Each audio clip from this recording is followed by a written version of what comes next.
Assalamualaikum bosku, welcome to my channel. Sebelum menonton jangan lupa subscribe, nyalakan dulu loncengnya, dan jangan lupa like dan komen. Dan jangan lupa ambil posisi rebahan kalian. Untuk kalian selamat menyaksikan. Api jiwa di mata Raja Ksatria Penghakiman berdetak terus-menerus sambil memancarkan warna kegelapan dan es.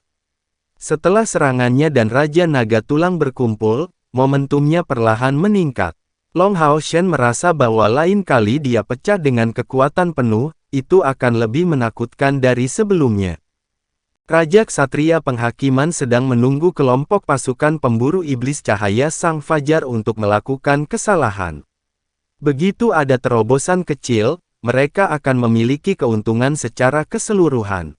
Long Hao Shen menahannya dengan tahta dewa, tetapi Ksatria Penghakiman memiliki keyakinan yang cukup pada kekuatannya sendiri untuk menahannya bahkan jika dia tidak bisa mengalahkan Long Hao Shen. Dari semua manusia yang datang ke dunia ini, hanya Long Hao Shen yang membuatnya merasakan ancaman. Seperti yang diprediksi Raja Ksatria Penghakiman, sebuah kesalahan terjadi. Kesalahan pertama dilakukan oleh Wang Yuan. Serangan Raja Kerangka begitu ganas sehingga ukurannya yang sangat besar tidak mengganggunya sama sekali. Pisau tulang hitam di udara terus-menerus berubah menjadi kilat hitam dan menyerbu Wang Yuan. Wang Yuan pandai menyerang, bukan bertahan. Karena itu, dia hanya bisa menyerang lawan sambil melepaskan domain darahnya. Retak pisau tulang hitam di udara berubah menjadi kilat hitam dan menyambar Wang Yuan. Wang Yuan tidak berani menggunakan badai berdarahnya yang rapuh untuk menangkal serangan itu. Dia menyapu perisai roh di tangan kirinya dan itu bertabrakan dengan pisau tulang hitam. Perisai roh, dengan 7 kristal perak kosong, sepenuhnya mampu menghasilkan lapisan turbulensi ruang ketika bertabrakan dengan serangan apapun. Tapi kali ini berbeda. Pukulan Raja Kerangka jelas sudah direncanakan sebelumnya. Ketika pisau tulang hitamnya mengenai perisai, pisau itu tiba-tiba menjadi sulit dipahami dan memancarkan 3 kali kecepatan yang tidak dapat dibedakan oleh mata telanjang. Kemudian pisau dengan keras menginjak perisai 3 kali. Wang Yuan mengerang karena dia tidak bisa lagi menahan serangan yang luar biasa itu. Dia dipukul di udara dan jatuh ke tanah. Raja Kerangka dengan cepat menyusulnya. Wang Yuan merasakan sakit di lengan kirinya yang patah dan tubuhnya berdarah parah. Raja Kerangka jelas sedang menunggu kesempatan ini. Dalam persiapan untuk pisau tulang hitam, domainnya meluncurkan kekuatan roh besar untuk mengunci Wang Yuan yang membuatnya sulit untuk membuka pintu dimensi ruang. Tidak ada cara lain baginya untuk lari. Dia harus bertarung. Wang Yuan mengatupkan giginya. Meskipun hatinya sepenuhnya tidak mau, dia tahu dia tidak bisa menahan pukulan ini apapun yang terjadi. Meskipun Long Hao Shen pasti akan menyelamatkannya, bagaimana dia bisa menebus kekurangannya? Sementara pisau tulang hitam ada di udara, sosok emas tiba-tiba muncul tanpa peringatan di depan Wang Yuan. Tiba-tiba ada semburan cahaya yang intens. 12 petir emas bergemuruh di atas pisau tulang hitam itu. Boom! Perisai emas legendaris di tangan sosok emas mencegah sambaran pisau tulang hitam setelah disambar petir emas. Cahaya keemasan yang kuat berkedip-kedip saat pisau tulang hitam itu terayun. Perisai besar itu hancur berkeping-keping. Senjata legendaris rusak. Sosok emas ini adalah roh kedua Zhang Fangfang yang terbelah dari tubuhnya. Sementara Zhang Fangfang berada di medan perang, dia juga memperhatikan situasi Wang Yuan. Dengan bantuan segel tahta dia tak terkalahkan. Dia sepenuhnya menyadari Wang Yuan. Dan di saat yang paling penting, dia dengan cepat mengambil tindakan dan membelah dirinya dan datang dengan perisainya. Cahaya dari 12 penilaian sepenuhnya siap tepat pada waktunya untuk menyelamatkan Wang Yuan. Pulihkan kekuatanmu, Zhang Fangfang memberitahu Yuan sementara seluruh tubuhnya memancarkan cahaya keemasan dan dengan lihai bergegas menuju Raja Kerangka. Dia menyerang Raja Kerangka dengan sekuat tenaga. Dengan latihannya, tubuh spiritualnya juga berevolusi. Tubuh spiritual Zhang Fangfang yang terbelah telah berevolusi ke puncaknya. Tubuh ini 90% stabil, tetapi dia hanya bisa berada di tahap ini selama 2 jam. Pada saat yang sama, meskipun dia bisa menggunakan senjata lain, dia tidak bisa menggunakan senjata Zhang Fangfang. Bagaimanapun, tubuh yang terbelah hanyalah tubuh yang terbelah. Dan Zhang Fangfang juga terganggu oleh pertarungannya sendiri dengan Raja Api Neraka. Namun, dia terutama di pertahanan. Dia menyelamatkan Wang Yuanyuan dalam pertempurannya. Wang Yuanyuan dan Zhang Fangfang sudah saling kenal sejak lama, oleh karena itu, dia langsung mengerti maksud Zhang Fangfang. Dia bermaksud agar dia berkonsentrasi memulihkan kekuatan spiritualnya. Pada saat yang sama, perisai roh raksasa terangkat tinggi. Cahaya perak menyebar dari kaki Wang Yuanyuan dan perlahan terangkat ke atas. Seluruh tubuhnya terbakar dengan lapisan api perak. Matanya berubah menjadi merah darah dan berkilau. Dengan seluruh tubuhnya dalam cahaya perak, dia tampak tidak menyenangkan seperti biasanya. Wang Yuanyuan memiliki julukan Dewi Perang Berdarah. Tangannya menderita luka parah dari Raja Kerangka. Dia tidak merasa dikalahkan. Sebaliknya, dia merasa terinspirasi. Ruang perak menjadi semakin berkembang. Wang Yuanyuan tiba-tiba mendongak dan berteriak. Matanya yang berdarah langsung meledak saat menjadi 2 garis cahaya berdarah yang muncul di langit. Dalam kehampaan, pintu cahaya perak terbuka bermandikan cahaya berdarah. Kemudian, ribuan cahaya perak meledak dari tubuh Wang Yuanyuan. Fluktuasi ruang yang intens membuat segala sesuatu di sekitar tubuh Wang Yuanyuan tampak terdistorsi, kecuali 2 garis darah yang naik dari langit. Mereka menyebar ketika mereka menyentuh pintu perak. Mereka jatuh sebagai lapisan cahaya berdarah dan menutupi tanah. Kaki kanan Wang Yuanyuan tiba-tiba menginjak tanah dan teriakannya tiba-tiba menjadi lebih intens. Perisai roh raksasa di tangan kirinya terangkat tinggi saat lapisan darah merangkak di atas perisai raksasa seperti pembuluh darah. Cahaya perak melesat ke langit. Itu menelan pintu perak di udara. Mata semua orang tertuju pada tempat yang sama dengan gelombang ruang melengkung mengguncang semua orang di medan perang. Cahaya perak perlahan memudar dan sosok besar muncul entah dari mana. Sosok itu tingginya 10 meter dan ditutupi baju besi perak. Armor itu bersinar dari aura merah berdarah, bukan cahaya perak. Untuk membangkitkan Long Hao Shen, semua anggota kelompok pemburu iblis cahaya Sang Fajar menyelesaikan ujian di Menara Keabadian.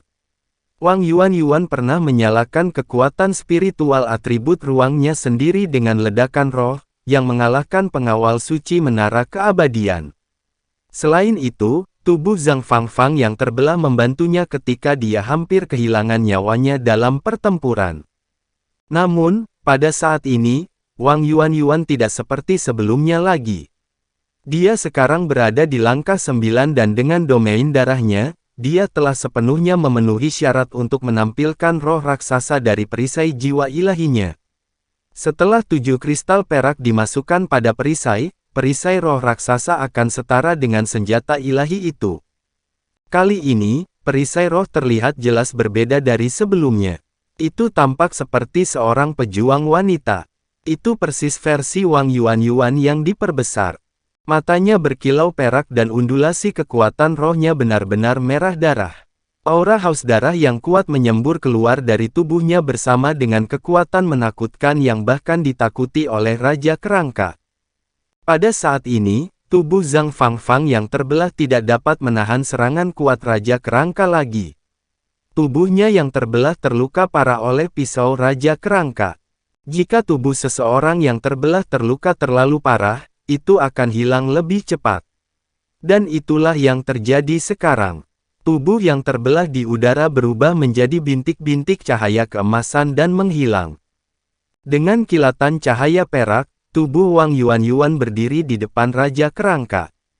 Meskipun dia diperbesar, dia masih kurang dari setengah dari tinggi Raja Kerangka. Namun, perisainya lebih besar darinya. Dia menyapu perisai besarnya dan menghancurkannya ke pedang Raja Kerangka. Kali ini, Wang Yuanyuan tidak mundur. Dia berteriak keras saat dia memperbesar serangan senjata badai berdarahnya berkali-kali terhadap Raja Kerangka yang gemetar. Itu adalah wabah berdarah yang gila. Kemudian dia mendekatinya dengan serangan terkuatnya, badai dimensi. Setelah Wang Yuanyuan menjadi roh raksasa, bukan hanya ukuran tubuhnya yang diperbesar tetapi juga senjatanya. Pedang badai darah tidak meningkatkan kekuatan serangan, tetapi kekuatan serangannya sangat meningkat karena ukurannya yang meningkat. Sepertinya badai dimensi yang kuat akan menghancurkan langit. Raja Kerangka berjuang keras tetapi dia terus-menerus dihantam oleh gigi tajam badai berdarah. Ini adalah pertama kalinya Wang Yuanyuan masih berada di atas angin dalam pertempuran 1 lawan 1. Namun, Raja Kerangka sangat kuat. Tubuhnya tidak terluka parah setelah tabrakan gila dan keras itu. Domain, senjata, dan bahkan tubuh semuanya bertabrakan satu sama lain selama serangan yang terus-menerus meledak keluar menjadi tabrakan yang marah. Kekuatan Wang Yuanyuan meningkat secara komprehensif. Oleh karena itu, dia berdiri melawan Raja Kerangka karena dia percaya bahwa dia tidak boleh kalah dari lawan. Raja Ksatria Penghakiman kecewa. Sebuah terobosan akhirnya dimulai, dan dia siap untuk mengambil tindakan terhadap Long Hao Shen. Tetapi dia tidak tahu bahwa musuh begitu ulet dan mampu menahan tekanan. Namun, dia masih merasa sedikit jijik karena dia sangat akrab dengan Raja Kerangka. Raja Kerangka jelas merupakan yang paling kuat di antara raja lainnya. Dia tidak memiliki banyak keterampilan, tetapi dia menggabungkan pelatihan fisik serangan dan pertahanan. Oleh karena itu, dia sangat solid dalam pertahanan dan serangan. Wang Yuanyuan sekarang tampaknya setara dengannya, tetapi itu jelas hanya ledakan sementara. Setelah selesai, Raja Kerangka akan tetap menjadi pemenangnya. Namun, itu bukan satu-satunya terobosan. Sementara Wang Yuanyuan berusaha keras untuk melawan Raja Kerangka, Chen Ying'er dan Sima Xian sama-sama dalam situasi krisis. Chen Ying'er menyelesaikan pemanggilan keduanya. Sebanyak 36 makhluk langkah 9 bergegas keluar dari pintu yang hidup dan bertarung dengan naga tulang yang dipanggil oleh Ratu Penyihir. Ada juga sejumlah besar naga tulang tetapi masih kurang dari makhluk panggilan Chen Ying'er. Naga tulang yang dipanggil Ratu Penyihir adalah jenis yang sama dan semuanya memiliki atribut, serangan, dan pertahanan yang sama. Dan untuk Chen Ying'er, dia menggunakan domainnya untuk meningkatkan binatang yang dipanggilnya. Tetapi ada kekurangan kendala komando untuk mempercepat pemulihan kekuatan psikisnya. Jika bukan karena cahaya pemanggilan 3 kali kematian yang berulang, dia tidak akan bisa bertahan. Chen Ying'er, yang memiliki domain Kaisar Binatang, seharusnya tidak jauh berbeda dari Ratu Penyihir. Tetapi medan perang saat ini tidak cocok untuk dilawan oleh Chen Ying'er karena dunia ini penuh dengan makhluk zombie. Jika dia ingin memanggil, dia harus memanggil makhluk dari dunia lain sebagai gantinya. Ini membuatnya menjadi benar-benar kurang bertenaga. Namun demikian, penampilan babi kecil Mai Dou sangat menarik perhatian. Itu berubah menjadi naga iblis dan menahan serangan Ratu Penyihir beberapa kali. Ketika situasinya tampak buruk, itu berubah menjadi Chimera 4 kepala dan menggunakan 4 atribut pada saat yang sama untuk membantu Chen Ying'er mempertahankan situasi. Api jiwa di mata Ratu Penyihir berdenyut-denyut hebat. Kemudian dia mengambil tongkat di tangannya di depan dan jeritan melengking terdengar terus-menerus. Tiba-tiba, serangan naga tulang menjadi lebih gila. Ketika Raja Naga Tulang menyerah kepada Ksatria Penghakiman, semua bawahan Raja Naga Tulang menjadi di bawah Ksatria Penghakiman. Ratu Penyihir memiliki hubungan dekat dengan Raja Ksatria Penghakiman karena keduanya adalah pasangan ketika mereka masih hidup. Jadi, Ksatria Penghakiman menyerahkan naga tulang kepada Ratu Penyihir. Kalau tidak mungkin memanggil begitu banyak naga tulang hanya dengan kekuatan Ratu Penyihir. Ratu Penyihir hanya menempati peringkat keempat di antara 10 raja. Tetapi dengan pasukan naga tulang, Ratu Penyihir adalah yang kedua setelah kombinasi Raja Ksatria Penghakiman dan Raja Naga Tulang. Tidak hanya naga tulang di udara menyerang dengan kekuatan penuh, tetapi bahkan mereka yang telah hancur, mulai perlahan-lahan berkumpul kembali di tanah. Sebagai makhluk zombie, satu-satunya cara untuk membunuh naga tulang ini sepenuhnya adalah dengan memadamkan api jiwa mereka. Dan bagaimana Chen Ying'er, yang merupakan kekuatan di bawahnya, bisa mencapai ini? Sima Xian juga dalam krisis. Pertahanan gemuk Raja Kebencian sangat kuat. Sima Xian berada di atas angin ketika dia baru saja menggunakan domainnya yang berubah menjadi tubuh raksasa. Tapi Raja Kebencian seperti raksasa super. Setiap kali seseorang menatapnya, sepertinya dia akan terjatuh tetapi kemudian dia dengan cepat pulih. Tubuhnya terus-menerus dihancurkan dan diledakkan oleh cahaya yang kuat tetapi segera luka-luka itu pulih. Seiring berjalannya waktu, awan wabah pada Sima Xian juga mulai meningkat. Meskipun elemen cahaya memurnikan beberapa bagian, bagaimanapun juga itu adalah domain Raja Kebencian. Semakin lama waktu berlalu, pikiran Sima Xian semakin pusing. Selain itu, dia baru saja memiliki domain tersebut. Meskipun wabah itu cukup kuat untuk melawan Raja Kebencian, senjata domain itu menghabiskan banyak kekuatan. Dengan demikian, dia tidak akan bisa bertahan lama. Energi Sima Xian dikonsumsi terus-menerus karena tubuhnya yang besar menjadi lebih tidak stabil. Raja Kebencian tiba-tiba mengayunkan kait besinya dari tangannya. Kali ini, itu tidak melawan tubuh Sima Xian. Kait besi tiba-tiba terlipat ke depan dan menguncinya sepenuhnya. Raja Kebencian kemudian menariknya kembali dengan kuat dan kait besi meluncur ke rantai yang membuat serangkaian percikan api. Akhirnya berhenti di posisi dan menyeret bola logam besar itu.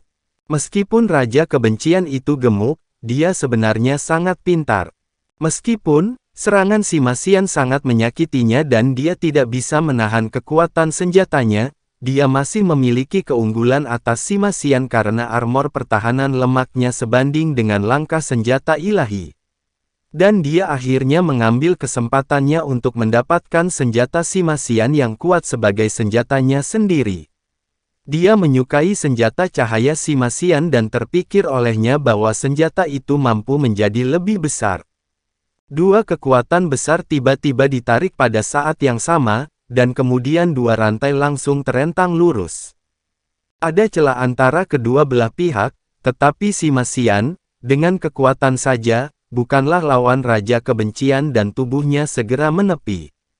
Namun, Sima Xian tidak melepaskannya karena dia membutuhkan senjata cahaya, yang merupakan keterampilannya yang paling penting.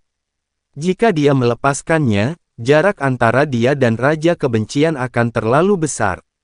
Bahkan domainnya mengandalkannya. Api jiwa di dalam mata Raja Kebencian berdetak kencang dengan sinar cahaya putih yang mematikan saat dia menarik Sima Xian semakin dekat dengan kemenangannya. Domain wabah mengeluarkan bau busuk tebal yang terus-menerus mengikis tubuh Sima Xian. Tapi kemudian, bola api biru besar tiba-tiba terbang dan menghantam kait besi Raja Kebencian dengan kuat. Raungan terdengar disertai dengan semburan percikan biru yang tak terhitung jumlahnya. Banyak dari percikan biru itu menodai tubuh Raja Kebencian dan membakar lemak di sekitar seluruh tubuhnya. Pada saat yang sama, lapisan cahaya keemasan ilahi di dalam api biru yang terbakar telah banyak mengurangi awan wabah yang terbakar. Lin Xin mengenakan jubah api suci dan api suci menyala dengan hebat dan membentuk lingkaran api merah dan emas yang membubung ke langit. Hal ini membuat matahari di atas api biru kepalanya berubah menjadi lapisan merah dan emas yang terlihat lebih indah. Serangannya mengamuk. Seekor naga besar mengebor keluar dari teknik matahari suci dan pergi menuju Raja Laba-Laba. Raja Laba-Laba harus mundur karena suhu tinggi yang terik. Kombinasi sempurna dari cahaya dan api memberi Lin Xin keunggulan sementara. Raja Laba-Laba tidak mudah dihadapi. Bintik-bintik di tubuhnya bersinar dan jaring besar bermunculan. Jaring tergantung langsung di udara dan menyembunyikan tubuhnya yang besar di belakang. Api cemerlang Lin Xin dan mantra matahari sucinya tidak dapat menghancurkan jaring laba-labanya secara langsung. Setelah setiap mantra disaring melalui jaring, kekuatannya sangat berkurang, dan itu dihilangkan oleh kekosongan Raja Laba-Laba satu per satu.